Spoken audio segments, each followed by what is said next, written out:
How do you form relationships in the field so that your participants are comfortable? That's what we're talking about in this video. Welcome back to the channel. In this video, we're talking about how you can form relationships in the field so that your participants are comfortable with you. So when you're engaged in field research, particularly participant observation, it's really important that your participants trust you and that they feel comfortable around you.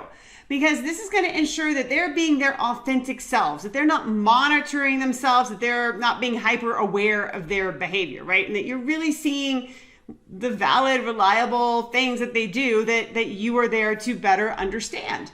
So the relationships that you will have with participants are going to vary, particularly if it's in a large setting. So for example, some of your relationships will be stronger than others, right? They're going to be people that you talk to on a regular basis, that you're getting information from on a regular basis. And those relationships are going to look much different, as opposed to other people who you might talk to very infrequently, or maybe hardly at all. And for those people, you're really going to become really more of a part of the background scenery. You're not going to necessarily stand out, and they won't think much about you one way or the other. And that's normal, right? That's when we're in the field doing participant observation. We want that, right? We want to just be a normal, everyday part of the scenery. We don't want to stand out. So here are some key things that you can do to develop, strengthen, and support the relationships that you have in the field or that you're going to form in the field. So first of all, be present on a regular basis, okay? So obviously, everything that I'm saying here gets back to what makes sense for your research question, and just keep that in mind, right? So regular basis can look very different depending on your research question, but if you're out in the field, you're going to be out in the field 2 or 3 days a week. In the beginning, I would even recommend you be out there more. So if you're going to be out there, let's say 2 days, be out there 3 to 4 days. If you're going to be out there 3 days a week on average, be out there 4 to 5 days.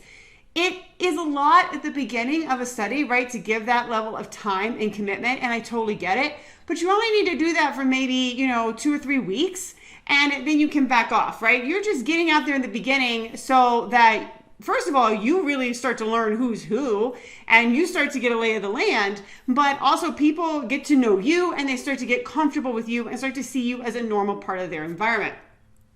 The other thing that you can do is answer questions about your presence honestly, right? Or to the extent that your research question allows you to.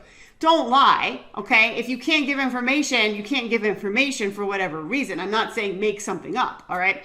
But answer your questions about your presence honestly. So for example, if I'm working in classrooms and let's say I want to know how a particular instructional practices help students in certain ways, or maybe I want to see if a particular instructional practice helps students participate and talk more, I can't tell that to students because I don't want to influence their behavior one way or the other, right?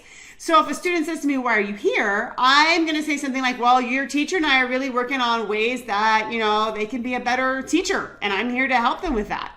That's not the whole complete truth, because the whole complete truth could influence the behavior of the student, but it's also not a lie because I'm there to help the teacher with those things and we're studying them together. So keep those sorts of things in mind, but always answer questions about your presence as honestly as possible.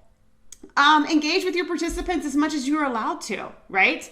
So with that, have conversations with them, right? Have casual conversations that have nothing to do with your research question.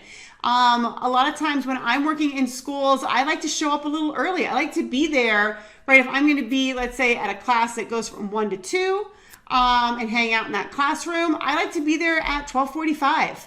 I like to set up and, just sort of hang out. And when students come in, I like to be able to talk to them if they are open to that, right? Or just kind of sit in the back and hang out and let them see that, yeah, I'm here again, right? I'm going to be here a lot. So, but have casual conversations, just let those relationships build naturally. If people want to see your equipment, let them. Okay. So for example, when you work with kids, right, it can be young kids, it can be adolescents.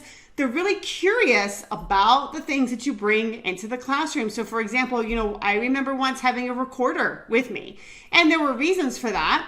And I had a student that, was really curious about that recorder, and she wanted to know if she could hold it. Sure, you can hold it. And then she wanted to sort of pick it up and she wanted to whisper things into it, just goofy things, right? Nothing big.